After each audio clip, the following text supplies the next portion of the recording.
Olá pessoal, está começando mais uma aula do nosso cursinho Vem para Unir 2021, que é um cursinho preparatório para o Enem, realizado aí pela Universidade Federal de Rondônia.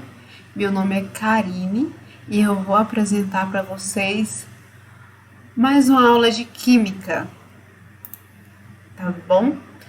Bem, tem uma curiosidade para trazer para vocês. Vocês sabiam que grande parte dos átomos dos nossos elementos químicos aí que a gente tem na tabela periódica, então grande parte aí desses elementos eles não são encontrados isoladamente na natureza, eles sempre estão ligados a outro aí formando compostos simples como, por exemplo, o oxigênio, caso de oxigênio, que a gente tem aí no ar, O2, ou, por exemplo, moléculas mais compostas como da água, como H2O. Então, a maioria dos compostos, eles não são encontrados isoladamente porque os átomos eles são mais estáveis, ligados uns aos outros, do que isolados. Só que aí a gente tem uma exceção, que são os gases nobres, né? Que eles não necessitam de estar ligados a outro elemento químico, porque eles já possuem, né? Já estão no seu estado fundamental, ou seja, já possuem 8 ou 2 elétrons na última camada de valência. Isso, pessoal, é explicado pela regra do octeto. Na regra do octeto, os átomos dos diferentes elementos estabelecem ligações, doando, recebendo ou compartilhando elétrons para adquirir uma configuração eletrônica igual à de um gás nobre no estado fundamental. Qual que é esse estado fundamental? 8 elétrons no nível de energia mais externo, ou seja, na que a gente chama de camada de valência, camada mais externa do átomo, ou então 2 elétrons se o nível mais externo for o primeiro, que é o caso do hélio, né? Que a gente viu, o gás nobre, o hélio, que ele só possui uma camada e 2 elétrons nessa camada e se garante ali, né? Bem estável. Então, vamos para o nosso primeiro exemplo, que é o do gás hidrogênio. O que acontece aqui no gás hidrogênio? Bom, o hidrogênio, pegando a tabela periódica, viu? A gente vai usar bastante a nossa tabela periódica, viu, gente? Então, tabela na mão aí. Na nossa tabela periódica, o gás hidrogênio ali, ele tem quantos elétrons? Ele só tem né?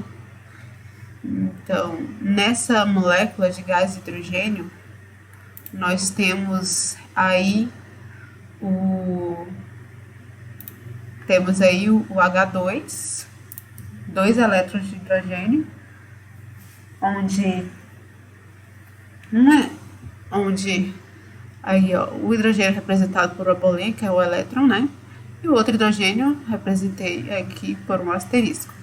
Então, o que vai acontecer? Já que pela regra do octeto, o estado fundamental, né, vai ser com 8 ou com 2, então aqui o hidrogênio vai precisar de mais um elétron, né? Então vai fazer o quê? Vai pegar do coleguinha? Não.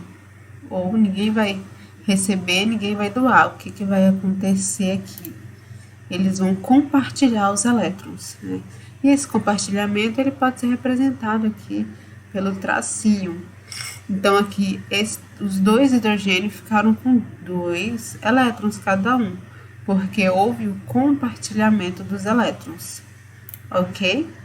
E esse compartilhamento pode ser representado pela fórmula eletrônica de Lewis, né, que é aquela bolinha aí, o asterisco que eu coloquei, aqui no caso quadradinho, ou pela fórmula estrutural plana, que é o tracinho, né, que esse tracinho representa os elétrons, né, um elétron em cada ponta, então a gente tem um par de elétrons no tracinho, que é uma ligação simples, ou pela fórmula molecular, que é o H2. Então, essa ligação é chamada de ligação covalente, ou seja, o compartilhamento de pares de elétrons de valência, que é chamado de ligação covalente. Então, essa ligação, ela ocorre entre um ametal e outro ametal. Um exemplo, o O2, né? Que é o primeiro exemplo que eu dei. O oxigênio ligado a outro oxigênio.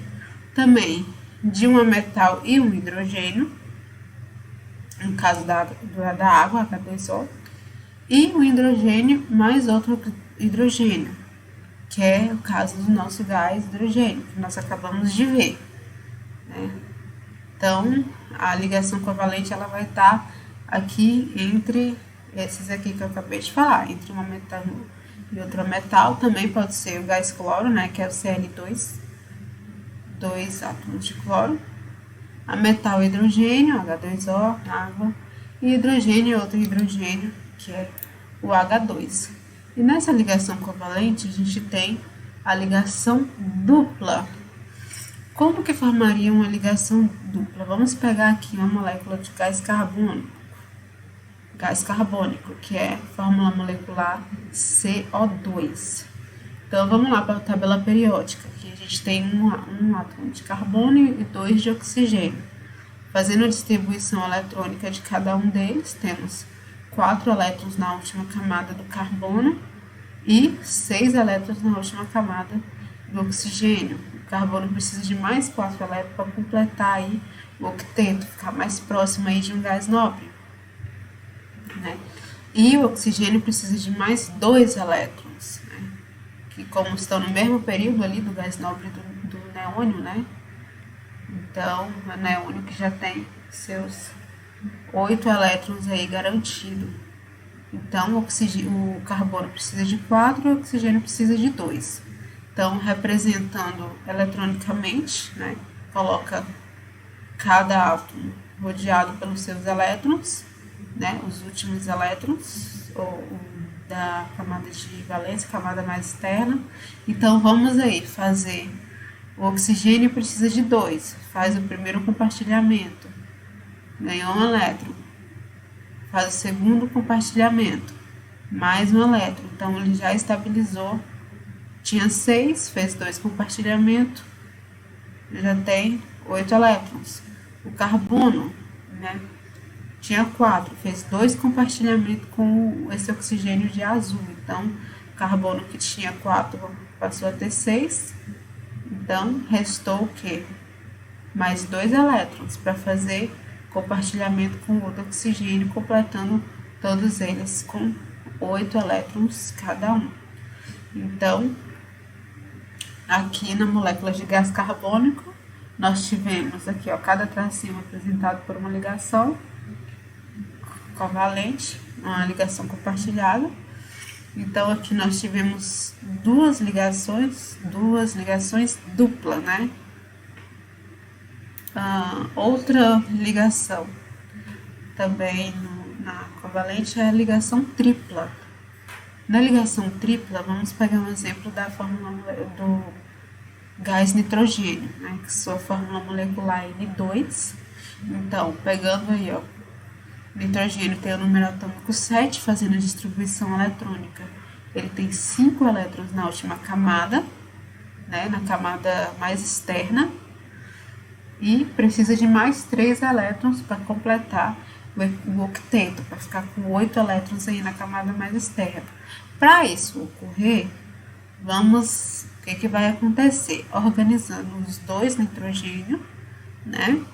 Organizando os elétrons aí, todos emparelhadinhos, de um lado e de outro. Então, ele precisa de 3 elétrons. Então, vamos lá, fazer primeira ligação compartilhada. Já foi um elétron. Segunda ligação compartilhada, mais um. E terceira ligação compartilhada. Então, aqui eu tinha 5, né? Fez uma ligação, 6. Fez outra ligação, 7. Fez a última ligação, 8 elétrons, cada um com 8 elétrons na sua camada mais externa. Então, essa é a representação 3D do N2. E assim a gente tem uma ligação tripla, né, com a molécula do gás nitrogênio.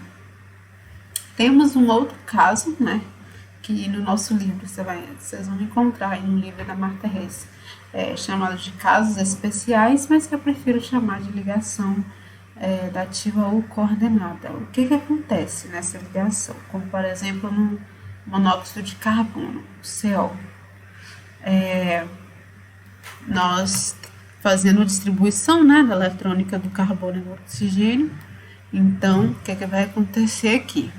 Organiza todos eles, carbono com 4 precisa mais de 4 elétrons, oxigênio com 6 precisa mais de 2 elétrons. Então, compartilhando aí, faz o primeiro compartilhamento, faz o segundo compartilhamento, o oxigênio já atingiu os seus 8 elétrons. E o carbono ainda precisa de mais 2. O que o oxigênio vai fazer? Vai doar um par de elétrons para o carbono. Como que isso vai acontecer? Vai pegar um elétron, passar para o carbono e compartilhar com o outro restante. Então, assim, todos eles ficam com 8 elétrons. Cada um, 8 elétrons na camada mais externa e acontece a estabilidade. Então, agora e por último temos a ligação metálica, que ocorre entre os dois metais, né? Um metal e outro metal. E a ligação metálica, ela é mais caracterizada pelo mar de elétrons. O que acontece para ter essa... para ser chamado de mar de elétrons, né? Os átomos, eles estão na sua forma catiônica, né? Então, estão aqui, ó, cada bolinha dessa aqui é um próton, aí, ó, mais...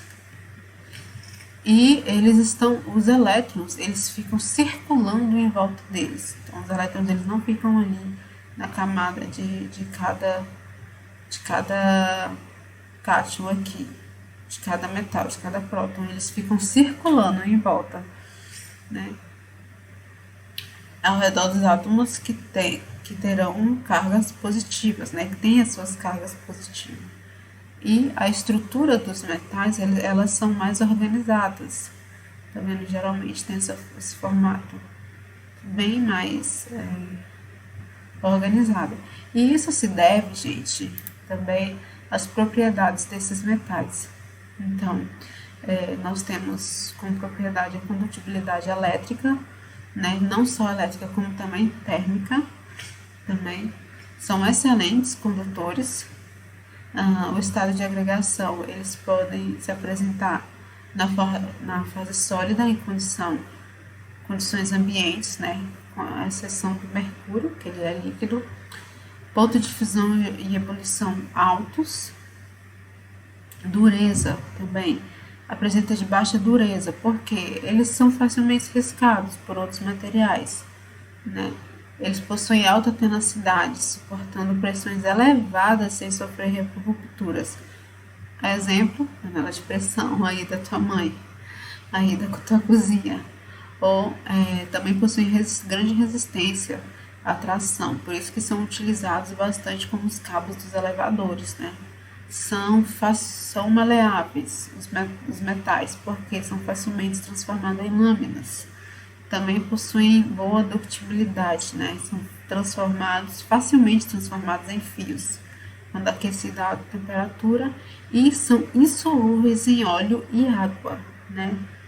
Alguns metais, como o ouro, ele consegue se dissolver, só que em mercúrio, né? O ouro ele só vai conseguir dissolver em mercúrio e aí vai formar uma solução sólida que chamamos de amálgamas.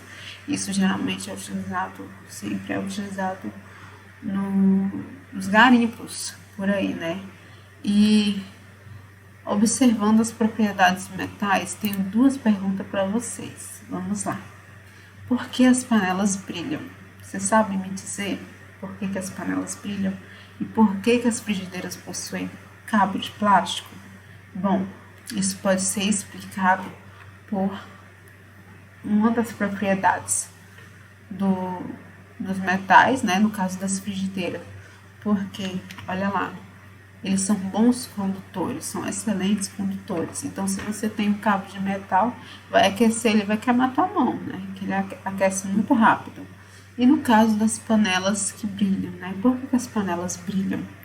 Então, é explicado lá pelo mar de elétrons, ali, onde nós temos os elétrons aí circulando ao redor do átomo. Quando incide uma luz sobre esses elétrons, o que acontece? Eles se movimentam, né?